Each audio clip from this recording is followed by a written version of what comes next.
जीवन या मृत्यु हेर्नुहोस् है, यिनीहरूले एमसिसीको कारणले आफूलाई जीवन सोच्ने अथवा मृत्यु सोच्ने, यो दुईवटा कुरामा यिनीहरू कन्फ्युजन छन्। केपी ओलीले यो चाहँदैनन्, देउबाले यो चाहँदैनन्, प्रचण्डले यो चाहँदैनन् भन्ने कुरा जो हामी बुझ्छौँ नि, त्यो नै भ्रम हो। उसले जुन पात्रलाई खडा गर्यो त्यसलाई प्रयोग गरिसकेपछि समाप्त पारिदियो। यो विषयमा प्रचण्डले आफूलाई अलिकति पोलिटिकल सेफ ल्यान्डिङ खोजेको हो कि जस्तो मलाई लाग्छ। एमसिसी नै यिनीहरूको लागि त्यो एउटा अन्तिम बिन्दु हुनसक्छ जहाँबाट यिनको राजनीतिक जीवन नै समाप्त। सुगौली सन्धि यता लगभग तपाईँको 62,000 हेक्टरभन्दा बढी जमिन आज भारतले हाम्रो मिचेको छ।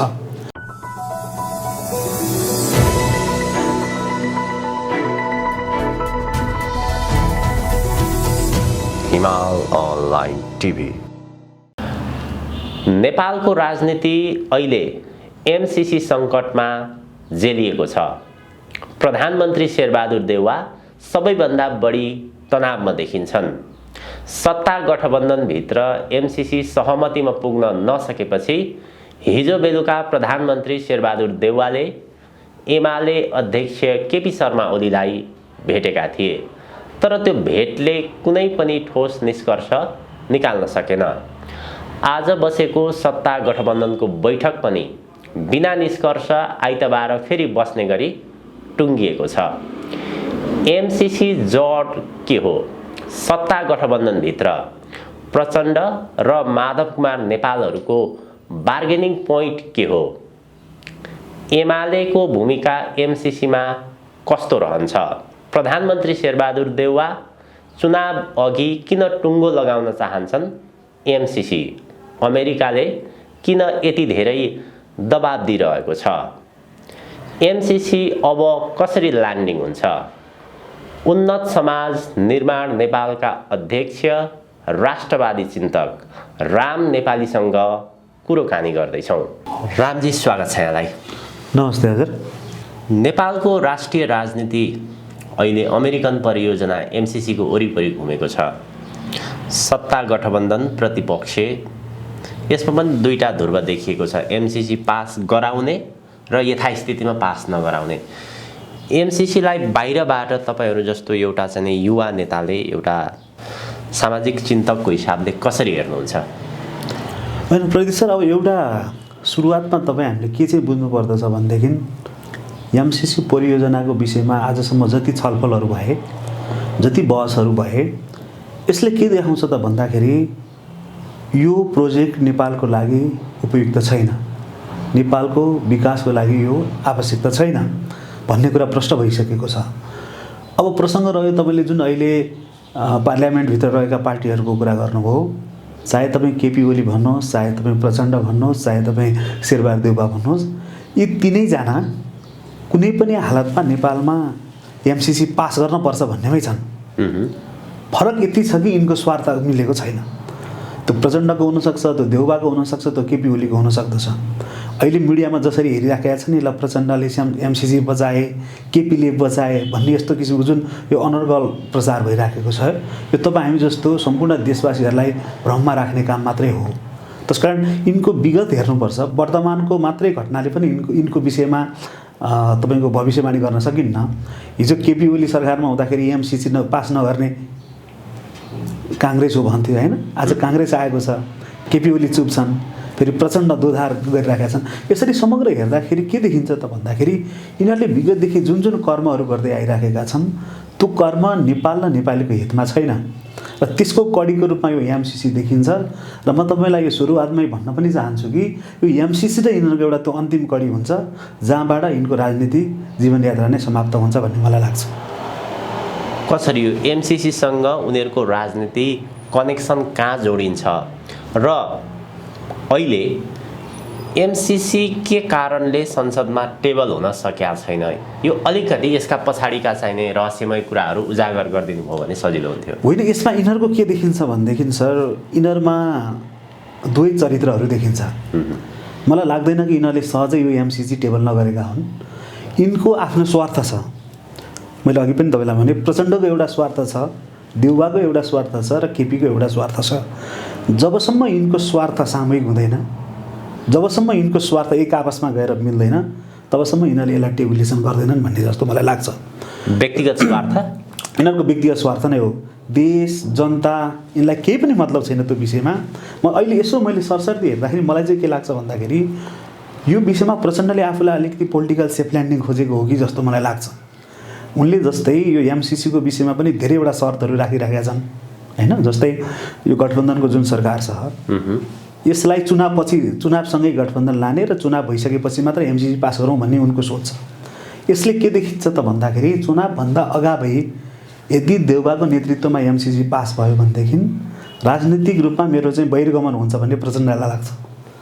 त्यो दृष्टिकोणले गर्दाखेरि यिनीहरूले आफूलाई कसरी सेफ ल्यान्डिङ बनाउने भन्ने एउटा त्यो देखिन्छ। अर्को के देखिन्छ त भन्दाखेरि यिनले जुन जुन विदेशी राष्ट्रहरूसँग आफ्नो सम्पर्क स्थापित गरेका छन् हिजो त यिनले खाएका छन्। जानेर नजानेर चाइनासँग पनि यिनीहरूले खाएका छन् जरा हेर्नुहोस्। त्यो अमेरिकासँग प्रष्टै देखियो। भारत त नजिकै भयो झनै यिनीहरूले गरिहालेका छन्। त्यस कारण मलाई के लाग्छ भन्दाखेरि यी जुन शक्ति केन्द्र भएका राष्ट्रहरू छन् तिनको इन्टेन्सन र यिनको स्वार्थ नमिलेर नै यो लिङ्गरिङ भइरहेको जस्तो मलाई लाग्दछ। तसर्थ अहिले हामीले के बुझ्नुहुन्न भनेदेखि म सामाजिक सञ्जालमा धेरै हेर्छु यिनले चाहिँ मानेनन्, प्रचण्डले मानेनन्, एमसिसी पास गर्न भनेका छन्, केपीले मानेनन् भनेका छन्। यो सबै भ्रम हो। यिनीहरू राष्ट्रद्रोही नै हुन्, यिनीहरू देशघाती नै हुन्। यिनले गरेको आजसम्म कुनै पनि काम देश र जनताको हितमा छैन सर। त्यस कारणले जुन दिन यिनको स्वार्थ मिल्छ त्यो दिन यिनीहरूले न देशलाई माया गर्छन् न जनताको विषयमा सोच्छन्। यिनीहरूले टेबुलेसन गरेर पास गर्छन्। प्रचण्डको भूमिका हेर्दाखेरि चाहिँ कसरी सेफ ल्यान्डिङ गर्न सकिन्छ भन्ने त्यो तर्फ देखियो भनेर भन्नुभयो। हो नेपाली काङ्ग्रेस त्यसमध्येमा पनि प्रधानमन्त्री शेरबहादुर देउवा। शेरबहादुर देउवाको अहिलेको भूमिका हेर्दाखेरि जसरी हुन्छ चाँडोभन्दा चाँडो चुनावभन्दा अगावै पास गर्नुपर्छ भन्ने जुन शेरबहादुरको लाइन देखिन्छ, खास शेरबहादुरको उद्देश्य चाहिँ के देखिन्छ? होइन हेर्नुहोस्, अब यो मैले मात्र भनेको होइन, मिडियामा धेरै विज्ञहरूले धेरै राजनीतिक चिन्तनले भनेका छन्। उनी त अमेरिकाको एउटा विश्वासिलो पात्र हुन् शेरबहादुर देउवा। त्यस कारण त्यो जस आफूले लिनको लागि पनि उनी आफ्नो नेतृत्वमा यो पास होस् भन्ने चाहन्छन्। देउवाको त्यही इन्टेन्सन देखिन्छ होइन। तर देउवालाई अहिले गाह्रो कहाँनिर छ भनेदेखि प्रचण्डले जुन शर्तहरू राखिराखेका छन् नि त्यो शर्त मान्दाखेरि काङ्ग्रेसभित्रै पनि उनलाई सपोर्ट हुँदैन। काङ्ग्रेसको एउटा धार त देउवाको खिलाफमा छन् होइन। जस्तै यो चुनावलाई पनि तपाईँको चाहिँ गठबन्धनमा जाने कि नजाने भन्ने विषयमा त्यहाँ कन्ट्रोभर्सरी छ नि त। एकपछि होइन मिलेर, जस्तै रामचन्द्र पौडेलको अभिव्यक्ति हेर्नु हो भनेदेखि होइन मिलेर जानुपर्छ चुनावसम्मै हामी मिलेर गएनौँ भने हाम्रो चाहिँ अस्तित्व समाप्त हुन्छ भन्ने एक पक्षको छ भने अर्को पक्ष होइन जबरजस्त मिलेर जानुपर्छ भन्ने र केही पछि गर्छौँ होइन अब माओवादीसँग सहकार्य गर्न सकिन्न, हामी एक्लै चाहिँ भारी मत ल्याउन सक्छौँ भन्ने त्यो दुविधा छ होइन। यो दुविधामा चाहिँ देउवा फसेको जस्तो देखिन्छ कि अब यता प्रचण्डसँग एलायन्स हुन्छ सम्झौता गरौँ भनौँ, यता पार्टी फुट्ने डर होइन। मलाई एउटा मतलबलाई के पनि भन्न चाहन्छु भनेदेखि यही परिस्थिति बन्यो भने काङ्ग्रेस फुट्न सक्छ सर। यही परिस्थिति अहिले जसरी डेभलप भइरहेको छ एमसिसीको विषयलाई लिएर यिनीहरूको 1 to 1 भइरहेको छ। यो दृष्टिकोणले हेर्दाखेरि काङ्ग्रेस फुट्छ कि भन्ने देउवालाई त्यहाँ पनि डर छ। त्यस कारणले गर्दाखेरि पनि यिनीहरू यो टेबुलेसन गर्नमा ढिला भइरहेको जस्तो लाग्छ मलाई। काङ्ग्रेसको जोड विशेष गरी प्रधानमन्त्रीको भनौँ न, सिङ्गो काङ्ग्रेसलाई नभनौँ, प्रधानमन्त्री शेरबहादुर देउवालाई भनौँ, जसरी हुन्छ एमसिसी टेबल गरौँ, अरूले माने पनि नमाने पनि सत्ता गठबन्धनभित्र दुई प्रकारको मत भए तापनि एमसिसी टेबल गरौँ भन्ने प्रधानमन्त्रीको लाइन देखियो। प्रचण्ड माधव कुमार नेपालहरूको के देखियो भने उनीहरूले भनि पनि सकेका छन् यदि जबरजस्ती संसदमा टेबल गरिन्छ भने हामी विपक्षमा भोट हाल्छौँ। उनीहरूको लाइन त्यस्तो देखियो र कम्तीमा गठबन्धन सरकार चाहिँ रहिरहोस् भन्ने। यो दुई प्रकारको चरित्रले के अर्थ देखाउँछ? होइन यसमा एउटा चाहिँ के होला भनेदेखि जस्तै प्रचण्ड माधव कुमार नेपालले जसरी आफूलाई कम्युनिस्ट भनेर दावा गरिराखेका छन् त्यो लाइनमा चिनको केही प्रभाव छ कि जस्तो मलाई लाग्छ है बाहिर सर्भिसले हेर्दाखेरि। अब अहिले यो एमसिसीको विषय आउँदाखेरि चीन र अमेरिकाको चाहिँ लाई फर्स्ट लाइनमा हेरिन्छ होइन। कतिपयले त्यसरी पनि विश्लेषण गर्ने गरेका छन् कि एमसिसी नेपालमा आयो भने चीन विरुद्ध कुनै गतिविधि हुनसक्छ भनेर विश्लेषण गरिरहेका छन्। त्यो दृष्टिकोणमा हेर्दाखेरि इन्डाइरेक्ट रूपमा प्रचण्डलाई त्यो दबाव हुनसक्छ। यद्यपि अब त्यो बार त खुल्याम उनले त पहिलेदेखि भनेका छन् एमसिसी टेबुलेसन गरौँ होइन, उनकै अर्थमन्त्री भएको बेला यो सिग्नेचर भएको हो। र एउटा कुरा के चाहिँ छ भनेदेखि प्रदीप सर, यिनीहरूले जस्तो सुकै चरित्र देखाए पनि संसदमा अथवा बाहिर गतिविधि देखाए पनि यिनले आजको दिनसम्म देश देशलाई कहिले पनि यिनीहरूले पहिले भनेर सोचेनन् यिनले। त्यसपछि नेपालीको विषयमा यिनीहरूले कहिले पनि सोचेनन्। यिनीहरूले त्यही गतिविधि गर्दै गए जुन गतिविधिले उनीहरूको मालिक खुसी हुन्छ। र अहिलेको यो एमसिसीको परिदृष्टि पनि त्यही हो। अब तपाईँ जुन अहिले भन्नुभयो प्रचण्डको डिलेमा भन्नुभयो, एउटा त चाइनाको प्रभाव हुनसक्छ। दोस्रो कुरो मैले तपाईँलाई अघि पनि भने, प्रचण्ड कुनै न कुनै रूपमा राजनीतिक रूपमा आफूलाई सिक्योर खोजिरहेका छन्। जुन दिन उनको कुराहरू मिल्छ त्यो दिन पास गर्छन् यिनीहरूले।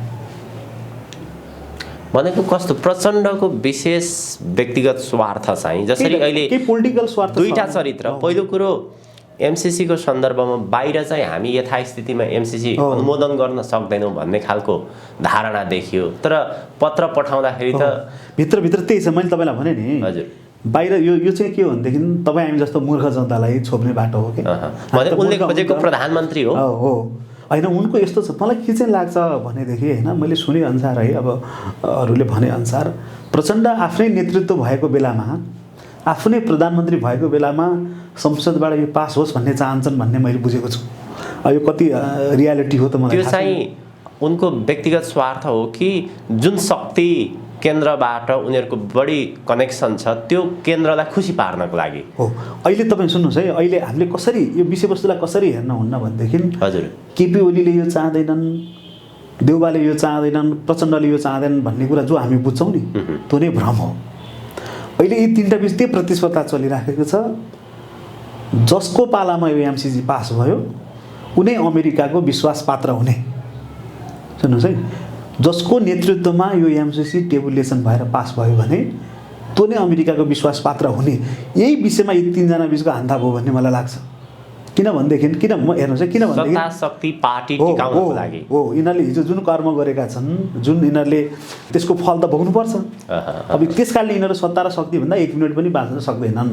र नेपालको राजनीतिकमा चाहेर नचाहेर विदेशीले जसरी नाङ्गो रूपमा खेल्ने गरेको छ त्यसको एउटा ज्वलन्त कडी चाहिँ एमसिसीले आएर देखाइयो होइन, देखियो। र मलाई के लाग्छ भने प्रदीप सर हेर्नुहोस्, यो अहिले यति धेरै आवाज उठिराखेको छ। जुन जुन देशमा एमसिसीहरूको प्रोजेक्टहरू लन्च भइराखेको छ त्यो देशका नागरिकहरूले यति पीडा पाएका छन्, यति दुःख पाएका छन्।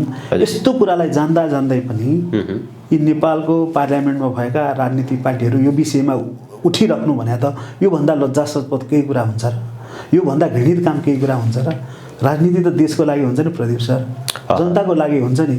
आज हेर्नुहोस् त, तपाईँको भएका सक्षम जनसङ्ख्या जति भएका युवा जति विदेशमा छन्, आफ्नो श्रम बेचिराखेका छन्, देश चाहिँ एउटा रेमिट्यान्सले चलिराखेको छ। यिनले के कुरामा यिनको ध्यान छ त केही छैन नि। अलिअलि भएका संरचना पनि चाहिँ तपाईँको द्वन्द्वकालमा सारा ध्वस्त भए, उद्योग कल कारखानाहरू सबै सकेका छन्। देशलाई यसरी टाट पल्टाएर विदेशी प्रयोजना ल्याएर नेपालमा यस्तो हङ्गामा मचाउनु भन्यो, यिनीहरू पनि राष्ट्रवादी हुन सक्छन्, यिनीहरू पनि देशको राजनीतिक पार्टीहरू हुन सक्छन्। मलाई त यिनीहरूको यो गतिविधि देख्दाखेरि यस्तो उदेक लाग्छ प्रदीप सर, एउटा प्रधानमन्त्री जस्तो भएको मान्छे दिनभरि अर्कोलाई गाली गरेर बस्छ, अर्को प्रधानमन्त्री अर्कोलाई गाली गरेर बस्छ। यिनलाई यो पद भनेको यसको भूमिकै थाहा छैन कि यिनीहरूलाई। यो प्रधानमन्त्री भनेको कस्तो पद हो, मैले के जिम्मेवारी निर्वाह गरिरहेको छु भन्ने यसलाई केही पनि मतलब छैन। सीमित आफ्नो स्वार्थ कसरी आफू बन्ने, कसरी आफ्नो वरपरकालाई बनाउने भन्दा यिनको ध्यान देखिन्न। अब सरकारमा सहभागिताको कुरो गर्ने हो भने जुन गठबन्धन सरकार छ 165 सांसदहरू छन्, सामान्य बहुमतले नै एमसिसी अनुमोदन गर्न सकिन्छ। 136 भए पुग्छ। यो एमसिसी अनुमोदन हुन नसक्नुको कारण चाहिँ अमेरिका अथवा एउटा पश्चिमा शक्ति, त्यो शक्तिले उनीहरूलाई भोलिको दिनमा ग्यारेन्टी नगरेको हुनाले नै त्यो अलिकति ल्याङ्गरिङ भइराखेको हो कि कसरी हेर्न सकिन्छ? यो विश्लेषण पनि एकदम सही हुनसक्छ। किनभनेदेखि जस्तो हेर्नु, विशेष गरी अमेरिकाको सोच तपाईँले हेर्नुहुन्छ भनेदेखि उसले जुन पात्रलाई खडा गर्यो त्यसलाई प्रयोग गरिसकेपछि समाप्त पारिदिनु उसको इतिहास त्यही हो अमेरिकाको। जस्तै हामीले लादेनको हेर्न सक्छौँ होइन, सद्दाम हुसैनको हेर्न सक्छौँ। त्यो अवस्थामा नेपालको नेताहरू छन् जस्तो मलाई लाग्दछ। तपाईँले भनेको कुरा कहाँनिर सही हुनसक्छ भनेदेखि यदि यिनीहरूले त्यो रूपमा पोलिटिकल रूपमा चाहिँ आफूलाई सिक्योर देखे र आफ्नो लाइफ यिनीहरूले सिक्योर चाहिँ कुनै न ढङ्गबाट चाहिँ सोचे भने तपाईँले भने जस्तै त्यो संसदमा जति सङ्ख्या छ तिनले पास गर्न सक्छन्। तर यो देशको हितमा नभए पनि होइन, उनीहरूको स्वार्थको लागि यो काम यिनीहरूले गर्न सक्छन्। अमेरिकाको प्रेसर अहिले नेपालका राजनीतिक दलमाथि, विशेष गरी सरकारमाथि जसरी देखिन्छ। 4 गते संसदको बैठक थियो, धेरैको अपेक्षा थियो, अमेरिकाले पनि सायद अपेक्षा गरेको थियो, जुन ढङ्गले समाचारहरू बाहिर आइरहेको थियो 4 गते चाहिँ कम्तीमा एमसिसी टेबल हुन्छ भन्ने अपेक्षा थियो। 5 मिनेटपछि नै संसद बैठक रोकियो, संसद बैठक चल्न सकेन। त्यसपछि अमेरिकी राजदूत ऱ्यान्डी बेरीले तत्कालै प्रधानमन्त्री शेरबहादुर देउवालाई भेटे। अमेरिकाले जुन ढङ्गले दबाब दिइरहेको छ र अमेरिकाले बारम्बार रूपमा अब हामी चुनावसम्म कुर्न सक्दैनौँ, त्यसपछि नेपालका शीर्षस्थ नेताहरूलाई माओवादीका केन्द्रका अध्यक्ष पुष्पकमल दाहाल प्रचण्ड, प्रधानमन्त्री शेरबहादुर देउवा र केपी शर्मा ओलीलाई टेलिफोन गरेर धम्कीपूर्ण भाषामा एमसिसी टुङ्गो लगाउनुहोस् भनेर भनेका छन्, चुनावसम्म कुर्दैनौँ भनेर भनेका छन्। अबको यो परिस्थिति अमेरिकाको जुन प्रत्येक मिनेट जस्तो प्रेसर बढाउँदै गएको छ, यो थेक्न सक्ने अवस्था कहिलेसम्म रहन्छ? यो होइन, अब यसमा यस्तो के छ भनेदेखि सर, यो अमेरिकाले किन यो विषयलाई यति बढी चाहिँ बढावा दिइराखेको छ होइन। हामी तपाईँ जस्तो सामान्य नागरिकको लेभलबाट सोच्दा पनि के बुझ्न सकिन्छ भनेदेखि यो प्रोजेक्ट नेपाल र नेपालको हितमा छैन भन्ने कुरा प्रष्ट हुन्छ। तर तपाईँले भने जस्तै अमेरिकाको यिनीहरूलाई डाइरेक्टली नै अहिलेदेखि नै गरी नै प्रेसर देखिन्छ होइन। र मलाई यो भित्र अर्को के लाग्दछ भन्दाखेरि त्योभन्दा भित्र अदृश्य शक्तिहरूले पनि खेलिराखेको छन् कि जस्तो मलाई लाग्छ। त्यसमा म तपाईँलाई डाइरेक्टली भनौँ, चीनले पनि होइन, चीनले पनि आफ्नो कोसिस, आफ्नो चाहिँ फोर्स चाहिँ लगाइरहेछ जस्तो लाग्छ। चीनको भूमिका त्यहाँ प्रत्यक्ष देखियो। अमेरिकाले नि भन्यो यदि एमसिसी पास भएन भने हामीले चीनले हस्तक्षेप गरेको ठान्छौँ भनेर खुलेरै भन्यो। होइन, उनीहरू त यस्तो हो, उनीहरूको अमेरिकाको त के हो भनेदेखि अहिले एमसिसीको प्रयोजना पनि त्यही हो, उता अर्को देशसँग भिडाइदिने हो, लडाइदिने हो, त्यस बिचको फाइदा लिने हो उसले।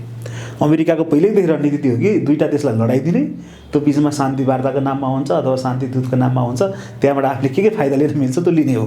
र अहिलेको विषयमा अमेरिकाले चीनप्रति बढी हाम्रो देशका लिडरहरूलाई चाहिँ फोकस गरेको जस्तो देखिन्छ कि उचालेको जस्तो देखिन्छ। तर मलाई के लाग्दछ भनेदेखि मैले तपाईँलाई अघि नै पनि भने, पहिला त अब यिनको विषयमा बहस गरेर छलफल गर्नु नै व्यर्थ जस्तो लाग्छ होइन। जति हामी समय खर्च गर्छौँ नि, यिनको दिमागमा त्यस्तो ठाउँ गाई छैन होला जस्तो लाग्छ जसले देश र जनताको विषयमा सोच्छोस् होइन। यो उनीहरूको आफ्नो मामला हो सर। हेर्नुहोस्, म तपाईँलाई एउटा चाहिँ के भनिदिन सक्छु भने यिनीहरू यो एमसिसी पास गरे पनि यिनीहरू फसे सर। हजुर, पास नगरे पनि यिनीहरूको मालिकबाट यिनीहरू फस्छन्। तसर्थ म तपाईँलाई एउटा कुरा चाहिँ के भनिदिन चाहन्छु भनेदेखि एमसिसी नै यिनीहरूको लागि त्यो एउटा अन्तिम बिन्दु हुनसक्छ जहाँबाट यिनको राजनीतिक जीवन नै समाप्त हुनसक्छ। किनभनेदेखि हेर्नुहोस्, आज जस्तै अहिले तपाईँको एमसिसी तत्काल पास भयो भनेदेखि देशमा द्वन्द्व हुन्छ, आन्तरिक द्वन्द्वमा देश जान्छ। हेर्नुहोस्, किनभनेदेखि मैले भने नि डाइरेक्ट इन्डाइरेक्ट त अरू देश शक्तिहरूले पनि खेल्छन्। त्यसमा पनि एउटा राष्ट्रवादी शक्तिहरूले त जो अर्काको देशको चाहिँ कानुन आफ्नो देशमा मान्ने भनेपछि सो त तपाईँ हामी जस्तोले पनि विरोध गर्छौँ होइन। देश एउटा चाहिँ द्वन्द्वमा यिनीहरूले लान्छन्। तर अर्को कुरा चाहिँ म के भन्न चाहन्छु भनेदेखि यो यिनले गरेको कर्मको फल हो, यिनले भोग्नुपर्छ, यसैबाट यिनीहरूको समाप्ति हुनुपर्छ भन्ने कुरा चाहिँ म तपाईँलाई व्यक्त गर्न चाहन्छु। एमसिसी जसरी देशव्यापी रूपमा एउटा ठुलो चर्चाको विषय, राष्ट्रियताको विषय बनेर आयो, अमेरिकाले दिने 55 अर्ब रुपियाँ त्यो पनि अनुदान होइन, उसले लगानी भनेर भनेको छ, जुन लगानी गरेको छ। सत्तापक्षभित्रै पनि विरोध छ, प्रतिपक्षभित्रै पनि विरोध छ, आम नेपाली नागरिक यसको विरुद्धमा उभिएका छन्। यसलाई नेपालका राजनीतिक दलहरूले तत्कालै निर्णयतर्फ लाग्न अथवा यो हामीले संसदबाट अनुमोदन गर्न सक्दैनौँ, व्यापक विरोध भयो, यसलाई खारेज गरिदिन्छौँ भन्ने तर्फ के कारणले जान सक्दैनन्? यस्तो हो सर, जुन कारणले गर्दाखेरि आज यिनको राजनीति यहाँ जमेको छ नि, जुनको यिनीहरूको आलिशान जीवन छ नि होइन। देशको जनता बिचरा गाडी चढ्न नपाएर तपाईँ हेर्नुहोस् त प्रदीप सर, तपाईँ 3 बजेपछि त्यो आरएनसी रत्न पार्कमा जानुहोस् त, गाडी चढ्नलाई दौडिनुपर्छ। उस्तै अशक्त मान्छेले गाडी चढ्न सक्दैन। यिनको जीवन स्टाइल हेर्नु त यिनको के थियो जीवन? यिनी नै सामान्य नागरिक न हुन्। आज गाडी चढ्छन्, तपाईँ करोडभन्दा माथिको गाडी चढ्छन्, बङ्गलामा बसेका छन्, यस आरामको जिन्दगी छ, सुखशैल छ। हिजो यिनले डाइरेक्टली या इन्डाइरेक्ट रूपमा त आफ्नो शक्ति राष्ट्रको पैसा खाएका छन् यिनले। त्यसको बदला अहिले अमेरिका उठाइरहेछ। त्यस कारण अमेरिकाको एउटा दृष्टिकोण तपाईँ हामीले के बुझ्नुपर्छ भन्दाखेरि उसले खुवाउँछ पनि, तपाईँलाई त्यो खाएको उगल्न पनि लाउँछ। उसको स्वार्थ नपुग्जेल तपाईँलाई खुवाउँछ, जब उसको स्वार्थ पूर्ति हुन्छ नि तपाईँलाई उसले छोडिदिन्छ। त्यो मक्की जस्तै हो कि मरेर फ्याँकेको मक्की जस्तै हो। त्यस कारण अहिलेको यो तपाईँले भने जस्तै ल हेरौँ न, ठिक छ ल, आज खोइ त एमालेको आधिकारिक धारणा के हो एमसिसीको विषयमा आएको छ त छैन नि। पार्टीको धारणा के हो? त्यस्तै गरी काङ्ग्रेसकै भन्नु न ल, काङ्ग्रेसको आधिकारिक धारणा पार्टीले केन्द्रीय कमिटीमा बसेर पारित गरेको छ त छैन नि त्यो कुरा माओवादीले गरेको छैन त्यसकारण यिनीहरू अहिले यस्तो जङ्गलमा फँसेका छन् सर हेर्नुहोस् यिनीहरूले हिजो जस्तै द्वन्द्वको रूपमा माओवादीले पनि हिजो केही फाइदा चाहिँ अमेरिकासँग लिएको छ त्यही फाइदा एमाले लिएको छ त्यही फाइदा काङ्ग्रेसले लिएको छ त्यो फाइदा गराएको कारणले अहिले अमेरिकाले खुलेआम तिमीहरूलाई एमसिसी पास गर भनिराखेको छ अब यिनीहरू यसलाई छोड्न पनि सक्दैनन् बोक्न पनि सक्दैनन् हेर्नु है अब त्यहाँबाट बोकौँ एकातिर जनताबाट दबाब छ दोस्रो कुरो अन्य राष्ट्रहरूबाट दबाब छ त्यसलाई छोडिदिउँ अमेरिकाले छोड्दैन त्यसकारण मलाई के लाग्दछ त भन्दाखेरि एमसिसीले यिनीहरूलाई त्यस्तो मोडमा बनाइदियो जीवन या मृत्यु हेर्नुहोस् है यिनीहरूले एमसिसीको कारणले आफूलाई जीवन सोच्ने अथवा मृत्यु सोच्ने यो दुईवटा कुरामा यिनीहरू कन्फ्युजन छन् र मलाई लाग्दछ यही कन्फ्युजन नै यिनीहरूको अन्तिम कन्फ्युजन हुन्छ जस्तो मलाई लाग्छ यसरी घेराबन्दीमा फसिसकेका छन् यो एमसिसीको विषय त्यसमा एउटा कुनै दल नभएर प्राय चाहिँ सबै दलहरू त्यो दलका शीर्षस्थ नेताहरू घेराबन्दीमा फसिसकेका छन् अनि दल मात्र दल त स्वाभाविक भयो कि सर हेर्नु न यहाँ आफूलाई बौद्धिक बनाउनेहरू डक्टर लेखेकाहरूले बोलेको देख्नुहुन्न एमसिसी पास भएन भने देशकै विजय हुन्छ एमसिसी जतिसक्दो चाँडो पास गर यो हेर्नु नेपालमा हामीले जसलाई विश्वास गऱ्यौँ नि 2007 सालदेखि आज 77-78 साल हुँदासम्म हामी सम्पूर्ण नेपाली जनताले जसलाई विश्वास गऱ्यौँ ती सबै विदेशीको चाहिँ दलाली रहेछन् गुलामी रहेछन् भन्ने कुरा चाहिँ आजको यो एमसिसी घटनाले प्रष्ट हुन्छ तसर्थ हेर्नुहोस् यो देशको लागि त घाटा छँदै छ होइन स्वयं उनीहरूको जिन्दगीलाई पनि घाटा छ त्यस कारणले हेर्नुहोस् प्रदीप सर अब यिनको विषयमा धेरै बहस गरिसक्यो होइन यो यिनले गरेका दुःख कर्म हुन् होइन यिनले भोग्नुपर्छ भोग्छन् र त्यो दिन आज आइपुगेको छ हेर्नु जसले गलत कामको नतिजा त गलतै हुन्छ नि भने होइन भन्नु न ढिलो या चाँडो होला आजसम्म यिनले जे यता छाल्ने उता छाल्ने हेर्नुहोस् है यिनले चाइनालाई छले होलान् इन्डियालाई छले होलान् होइन पाकिस्तानलाई छले होलान् अमेरिकालाई छले होलान् तर आज त्यो बिन्दुमा आइपुगे यिनीहरू नछल्न सक्छन् नबोक्न सक्छन् होइन त्यस कारण यिनीहरूको बहिर्गमन निश्चित छ सबै कुरालाई नेगेटिभली हेर्न नै हुन्न हेर्नुहोस् अब यिनीहरूको राजनीतिक बहिर्गमन पनि एउटा पोजिटिभ सुरुवातको लागि हुन सक्दछ होइन त्यस कारण मलाई यति लाग्छ कि यिनीहरूको बहिर्गमन जतिसक्दो चाँडो होस् भन्नेमा म चाहिँ चाहन्छु बहिर्गमन निश्चित छ भन्ने कुरा छ नेपालका राजनीतिक दलहरू सङ्कटमा फसिसकेका छन् भन्ने कुरा पनि छ यतातिर चुनावको कुरो पनि छ नि स्थानीय तहको चुनाव वैशाख 30 गतेको लागि तोकिएको छ चुनाव चाहिँ हुन्छ कि हुँदैन कसरी आकलन गर्नु होइन अब यस्तो छ हेर्नु सर यो अहिले अब राज्यको त एउटा रेगुलर उनीहरूको पाटो हो तर तपाईँले मेरो पाटोमा भन्नुहुन्छ भनेदेखि यही परिस्थितिमा चुनावमा गएर म चाहिँ केही अर्थ देख्दिनँ हेर्नुहोस् होइन किन देख्दिनँ भनेदेखि आज यिनीहरूलाई 7 सालदेखि आज हामीले जुन प्रक्रियामा राजनीतिक दलको प्रेसर तपाईँ हामी नेपाली जनताले भोगेका छौँ यही व्यवस्थाको लागि यही पद्धतिको लागि हामीले चुनावमा जाने हो भनेदेखि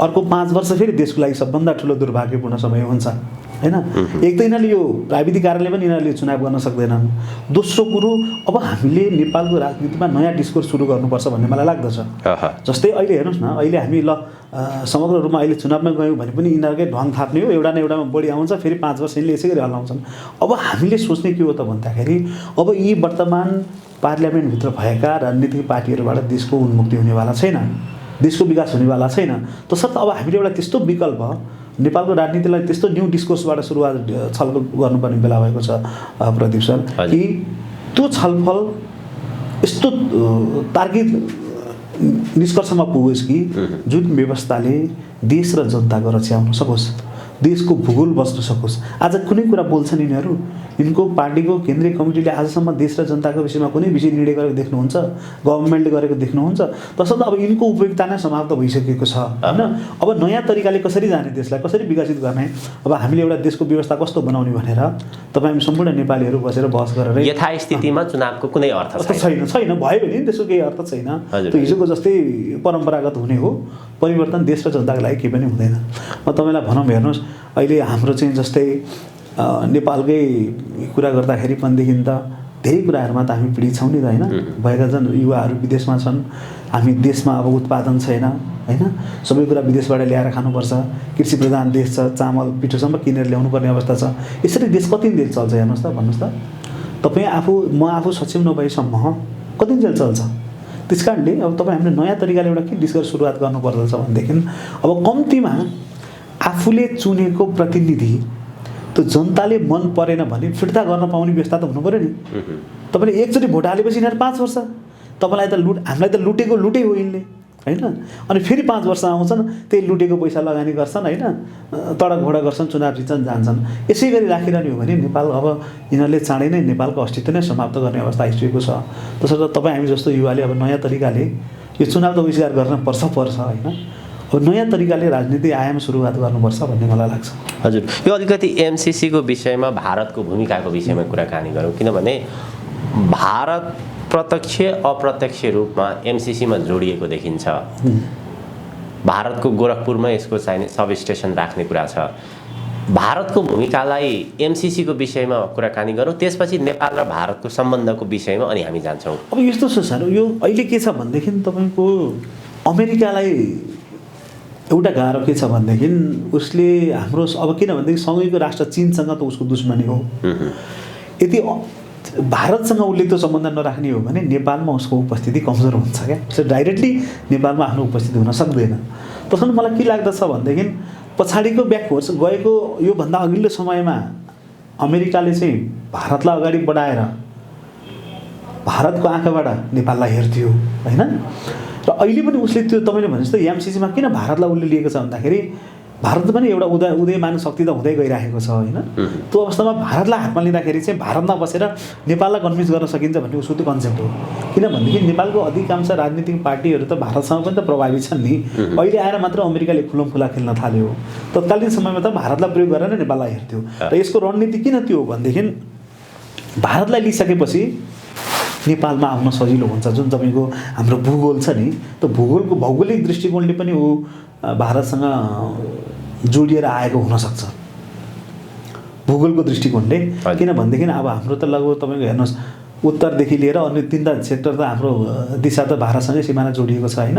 उसले भारतलाई बोक्नुको एउटा बाध्यता त्यो पनि हुनसक्छ कि भारत र नेपाल बिचको जो परम्परागतको सम्बन्ध छ त्यो सम्बन्धलाई जानेर पनि उसले भारतलाई प्रयोग गरेको हुन्छ। एमसिसीको विषयमा भारतले अझै पनि केही पनि बोलेको छैन खुला रूपमा, मौन समर्थन नै भन्नुपर्छ भारतको। कसरी हेर्ने होइन, हामीले त यस्तो बुझ्नुपर्छ सर, म हेर्नुहोस् हाम्रो आफ्नो सम्बन्ध होला, हिजोको जस्तो तपाईँको हाम्रो सांस्कृतिक आर्थिक सम्बन्ध भारतसँग होला होइन। तर म तपाईँलाई एउटा कुरा चाहिँ के भन्न चाहन्छु भने सर, भारतले कुनै पनि दिन नेपालको राम्रोको लागि सोच्छ जस्तो मलाई लाग्दैन। किनभनेदेखि भारतको पहिलेदेखि दृष्टि नेपालप्रति कुदृष्टि छ क्या। जसरी हुन्छ नेपाललाई चिडाउने। अब यो कुरामा अहिले तपाईँले भने जस्तै भारतले किन एमसिसीको विषयमा खुला बोलेन भन्ने तपाईँको जो जिज्ञासा छ त्यसमा चाहिँ मलाई के लाग्छ भने अमेरिका आफै फ्रन्ट लाइनमा आइसक्यो होइन। अमेरिका आफै खुला आइसक्यो। त्यो दृष्टिकोणले उसले बोले पनि केही अर्थ छैन क्या। अहिले भारतले बोलिहाल्यो भने त्यसको केही प्रभाव पर्दैन, किनभने अमेरिका डाइरेक्ट आइसकेको छ होइन। उसको पहुँच अब पोलिटिकल पार्टीसँग डाइरेक्ट हुन थाल्यो क्या अमेरिकाको। कोही हिजोको दिन जस्तो भारतलाई भन्नु पर्थ्यो यसो गरेर उसो गरेर मिलाउनु पर्थ्यो, त्यो छैन। त्यस कारणले गर्दाखेरि भारत नबोलेको होला र भारतले त्यो पनि बुझेको होला। र अमेरिकाको विषयमा अब हामीले बोलेर त्यसमा केही भारतको केही भूमिका उसले भारतले पनि बुझिरहेको छ। नेपालमा अब हाम्रो प्रभाव क्रमशः कम हुँदै गएको छ भन्ने उसले बुझेरै नबोलेको हुनुपर्छ। हजुर, नेपाल र भारतको सम्बन्धको कुराकानी गर्ने हो भने एउटा चाहिँ नेपाल र भारत बिचको खुला सिमाना छ। हजारौँ भारतीय नागरिकहरू पनि नेपालमा आएर जीविकोपार्जन गरिरहेका छन्। नेपालबाट पनि त्यसरी नै नेपालीहरू भारतमा गएर जीविकोपार्जन गरिरहेका छन्। तर भारतीयहरूले लामो समयदेखि नेपालको सीमा नाकाहरू मिचेका कुराहरू, 100 हेक्टर जमिनहरू मिचिसकेका छ भारतले। एउटा यो छ। अर्को, नेपाल र भारतका सुरक्षा प्रमुख बीच मानार्थ लिने दिने चलन छ होइन। यसलाई चाहिँ नेपाल र भारत बीचको सम्बन्ध जसरी भारतले नेपालमाथि जस्तो प्रकारको दुःख दिइरहेको छ, यसलाई कसरी लिन सकिन्छ? अब यसमा यस्तो छ हेर्नु प्रदीप सर, अब हामीले विशेष गरी हाम्रो संस्थाले मुख्य रूपमा यो विषयलाई नै उठाएको छ होइन। नेपाल र भारत बीचको जो पौराणिक सम्बन्ध छ त्यो एउटा तपाईँ हाम्रो पब्लिक लेभलकोमा हो। तर विगतदेखि नै भारतले नेपाललाई हेर्ने दृष्टिकोण नै गलत छ। उसले नेपाललाई एउटा मित्र भन्दा पनि एउटा शत्रुको जस्तो व्यवहार गरिराखेको छ। तर हामी नेपालीहरू हामी उसलाई मित्र भनिराखेका छौँ। त्यसर्थ त्यस कारणले गर्दाखेरि पनि हाम्रो नेपाल विकास हुन सकेको छैन। यदि हामीले हाम्रो देशलाई विकसित बनाउने हो भनेदेखि त सर्वप्रथम त भारतसँग जति ठाउँमा खुल्ला सिमानाहरू छन् त्यसलाई हामीले बन्द गर्नै पर्छ। हेर्नुहोस् है, हाम्रो जति सिमानाहरू खुल्ला छ नि भारतसँग जोडिएको, पहिलो नम्बरमा नेपाललाई विकास गराउने हो भने त्यो खुल्ला सिमानालाई नियन्त्रण गर्नैपर्छ, बन्द गर्नैपर्छ। र दोस्रो कुरो म तपाईँलाई भनौँ, कालापानी लिपुलेक लिबिया धुराको यत्रो विवाद उठ्यो। भारतले जसरी खुलेआम रूपमा हाम्रो त्यो भूभागलाई उसको नक्साभित्र पारेर नक्सा जारी गरिसकेपछि नेपालमा श्रृङ्खलाबद्ध रूपमा विरोधहरू भए। त्यो यथावतै थियो। हजुर। त्यसमा भारतका प्रधानमन्त्री नरेन्द्र मोदीले जसरी कालापानीमा खुलेआम मूल्य बाटो बनाउने घोषणा गरे, यस्तो काम पनि एउटा कुरा त त्यो विवादित बनाइयो, त्यो भूमि सकियो होइन। दोस्रो कुरो अन्तर्राष्ट्रिय नियमअनुसार, सिमानाको नियमअनुसार के हुन्छ त भन्दाखेरि जुन भूमिमा दुवै देशले आफ्नो नक्सा जारी गरेपछि त्यो विवादित भूमि हो। विवादित भूमिको समस्या समाधान नगरिकन त्यहाँ बाटो खन्न मिल्छ? मिल्दैन नि। हो, एउटा कुरो त्यहाँ भारतले त गल्ती गर्यो। र दोस्रो कुरो जस्तै हेर्नु न, तपाईँ खुलेआम सुरक्षाकर्मीले जसरी जयसिंह धामीको हत्या भयो, हत्या पनि त त्यो होइन। उनले जसरी आफ्नो खोला पार गरिरहेको बेलामा चाहिँ त्यहाँको सुरक्षाकर्मीले चाहिँ काटिदिएको तुइन काटेको छ, त्यो त एउटा अपराध हो नि होइन, भन्नुहोस् त। त्यस कारणले यस्ता गतिविधिहरू, धेरै गतिविधिहरू छन्। भूमि त उसले मिच्यो। सुगौली सन्धि यता लगभग तपाईँको 62,000 हेक्टरभन्दा बढी जमिन आज भारतले हाम्रो मिचेको छ। यो विषयमा तपाईँ हामी जस्तो सचेत नागरिक नबोल्ने हो भनेदेखि के निरन्तर रूपमा भारतलाई त मिच्न दिइराख्ने हो? यी सबै गतिविधिले के देखिन्छ त भन्दाखेरि भारत नेपालप्रति शत्रुवत व्यवहार गर्न चाहन्छ कि मित्रवत होइन। र अर्को कुरा तपाईँले भन्नुभयो, त्यो मैले तपाईँलाई रिमाइन्ड पनि गराएको थिएँ अघि, जुन देशको सेनाले खुलेआम अर्काको देशको सार्वभौमिकतामाथि हमला गर्छ, अर्काको भूमि मिच्छ, अर्काको नागरिकलाई चाहिँ तपाईँको जबरजस्ती हत्या जस्तो काम गराउँछ, त्यस्तो देशमा गएर एउटा सार्वभौम सत्ता सम्पन्न भएको नेपालको सेना प्रमुखले मानार्थ लिन सुहाउँछ सर? म यति मात्र प्रश्न गर्न चाहन्छु। म फेरि तपाईँलाई रिपिट गर्न चाहन्छु, जुन देशले नेपालको कुभलो मात्रै चाहन्छ, हेर्नुहोस् है, कहिल्यै नेपालको भलो चाहँदैन, त्यस्तो देशमा नेपालको सुरक्षा अङ्ग जस्तो, जसले आफ्नो देशको सिमाना बचाउनु पर्ने, जसले आफ्नो देशको नागरिकको रक्षा गर्नुपर्ने, त्यस्तो देशमा गएर मानार्थ लिन्छ भने अब तपाईँ हामी बुझौँ त नेपालको प्रशासन कसरी चलेको छ, नेपालको राजनीति कसरी चलेको छ। एउटा कम्तीमा तपाईँको सेनाको प्रमुख भनेको त सिङ्गो देशको सम्पत्ति होइन सर, सिङ्गो सुरक्षासँग जोडिएको होइन, जसले खुलेआम चाहिँ त्यसरी चाहिँ नेपाललाई चाहिँ सुरक्षाले चाहिँ तपाईँको पीडा देखिरहेछ, त्यस्तो देशमा गएर मानार्थ लिने त सर त हेर्नुहोस्। अब म यति मात्र भन्न सक्छु कि प्रदीप सर, हामीले जति अन्तर्राष्ट्रिय रूपमा गरेका सन्धि सम्झौताहरू छन्, जति हाम्रो पुराना स्थापित मूल्य मान्यताहरू छन्, अब त्यसमा हामीले नेपालले पुनर्विचार नगर्ने हो भनेदेखि नेपाल, भारतले त यसै त्यो दृष्टिले हेर्छ होइन, भोलि नेपाल नै रहने कि नरहने जस्तो अवस्थासम्म आइपुगेको छ। तसर्थ हाम्रो देशका पार्टीहरू यो विषयमा किन बोल्दैनन्, किन यो विषय सुनेको नसुने जस्तो गर्छ बालबट्टार? मलाई यसमा के उदेक लाग्छ त भनेदेखि यिनीहरूको व्यक्तिगत स्वार्थको कारणले, राजनीतिक पार्टीका सीमित व्यक्तिगत स्वार्थको कारणले गर्दा देशलाई नै जसरी बन्धक राख्ने काम भयो, यो भन्दा अपराधहरू के हुन सक्छ? तसर्थ तपाईँ हामी जस्तो युवाहरू जो अहिले रोजगारीको लागि देश विदेश पुगिरहनु भएको छ, नेपाली दाजुभाइ दिदीबहिनीहरू, तपाईँ हामी अब एउटा एकतामा नहुने र हामी जस्तो युवाहरू बिच युनाइटेड नहुने र देशको विरुद्ध काम गर्नेको विरुद्ध नबोल्ने हो भनेदेखि निकट भविष्यमै देशको राष्ट्रियतामाथि गम्भीर खतरा देख्छु सर म।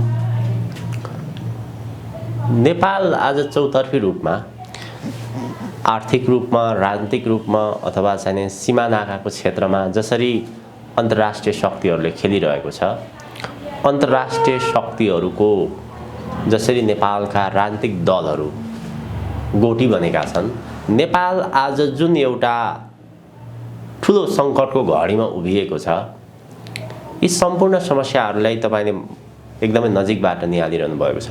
अब यो बिन्दुबाट चाहिँ नेपाललाई कसरी अगाडि बढाउने, के होला यसको उपाय चाहिँ? होइन, अब यसमा यस्तो छ प्रदीप सर, अब यिनीहरूबाट त्यो परिवर्तन म सम्भावना देख्दिनँ, सम्भव देख्दिनँ होइन।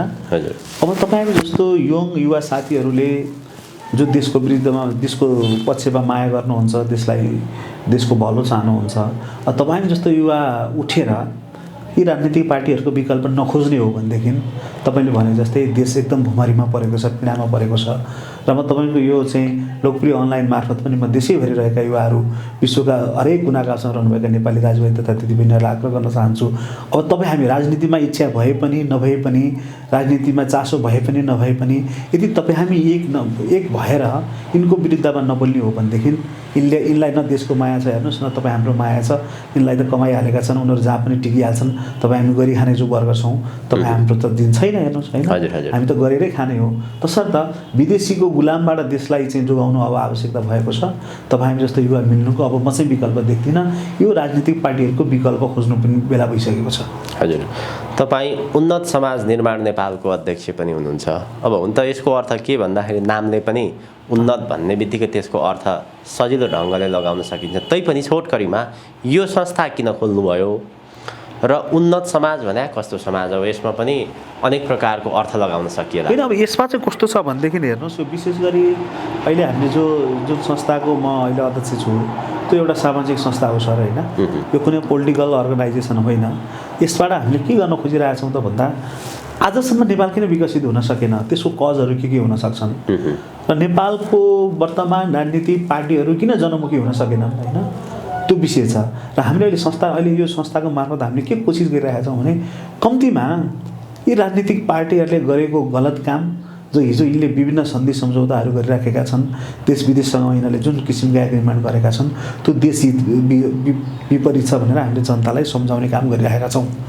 र दोस्रो कुरो, यो संस्था मार्फत हामीले जस्तै एमसिसीको विरोध, होइन, जस्तै हाम्रो सीमा सुरक्षाको विषय, जयसिंह धामी जस्ता सयौँ युवाहरू जो भारतले चाहिँ अनाहकमा चाहिँ मृत्युवरण गराएको छ, त्यस्तो विषयमा हामीले जनतालाई सचेत गराइराखेका छौँ। त्यसर्थ हामीले यो उन्नत समाज भनेको हामीले यो नेपाली समाजलाई कसरी विकसित गर्न सकिन्छ त, होइन, के कारणले गर्दा चाहिँ यो देश विकास हुन सकेको छैन भन्ने कुरा नै हामीले डिस्कस गरिराखेका छौँ। र यसमा तपाईँलाई भने जस्तै हामीले पहिलो एउटा कारण के पत्ता लगाएका छौँ भनेदेखि वर्तमान राजनीतिक पार्टीबाट देश चाहिँ बन्दैन। सुन्नुहोस् है, हाम्रो एउटै अन्डरस्ट्यान्डिङ के हो भनेदेखि वर्तमान पार्लियामेन्टभित्र भएका जो अलरेडी टेस्टेड भएका छन्, यिनीहरूबाट देश बन्दैनन्। अब हामी जस्ता युवा र अरू पनि युवाहरू जो राजनीतिबाट बाहिर छन्, राजनीतिलाई मन पराउँदैनन् अथवा देश विदेशमा बसेका छन्, त्यस्तो युवाहरूले अब देशको राजनीतिको बागडोर सम्हाल्नुपर्छ, तपाईँ हामी अगाडि बढ्नुपर्छ, यो डिस्कस सुरु गर्नुपर्छ भनेर हामीले यो संस्थालाई सुरुवात गरेका हौँ सर। र अहिले हामीसँग देश विदेशबाट पनि आफ्नै देशका जिल्लाहरूबाट पनि साथीहरू कनेक्ट भइरहनु भएको छ। र हाम्रो काम भनेको सचेतना जगाउने, भनौँ न, कम्तीमा कन्भिन्स गर्ने। यो कारणले गर्दाखेरि देश विकास हुन सकेन, होइन। अब हामीले यो बाटो अपनाउनु पर्दछ र हामीले कसरी जाने एउटा नयाँ अन्डरस्ट्यान्डिङ बनाएर देशलाई चाहिँ बचाउनुपर्छ है भन्ने एउटा राष्ट्रवादी युवाहरूको समूह बनाउनको लागि नै यो संस्था बनेको हो सर। विशुद्ध एउटा राष्ट्रसँग समाजसँग जोडिएको विषय हो यो के हाम्रो कुनै पोलिटिकल पार्टी राजनीतिक हो भन्ने विषय होइन। किनभनेदेखि त्यो देशको भूगोलभित्र रहने हरेक नागरिकको देशप्रति एउटा दायित्व जिम्मेवारी त हुन्छ, होइन। त्यो दायित्व र जिम्मेवारीलाई बोध गराउनको लागि व्यक्तिगत रूपमा कन्भिन्स गर्नुभन्दा एउटा अर्गनाइजेसनलाई लिएर जाँदाखेरि सबै साथीहरू बस्न सजिलो हुन्छ, मिल्न सजिलो हुन्छ भनेर खडा गरेको सङ्गठन हो यो। र यो कुनै राजनीति गर्ने नियतले, होइन, बनाएको संस्था चाहिँ होइन। हस्, आजको यो महत्त्वपूर्ण समय र विचारको लागि अत्यन्त आभारी छु। यहाँलाई धेरै धेरै धन्यवाद। र हजुरलाई पनि धेरै धेरै धन्यवाद। फेरि भेट्ने मौका मिल्यो सर। र यो प्रोग्राम हेर्ने सम्पूर्ण दर्शकबिनलाई पनि धेरै धेरै धन्यवाद भन्न चाहन्छु।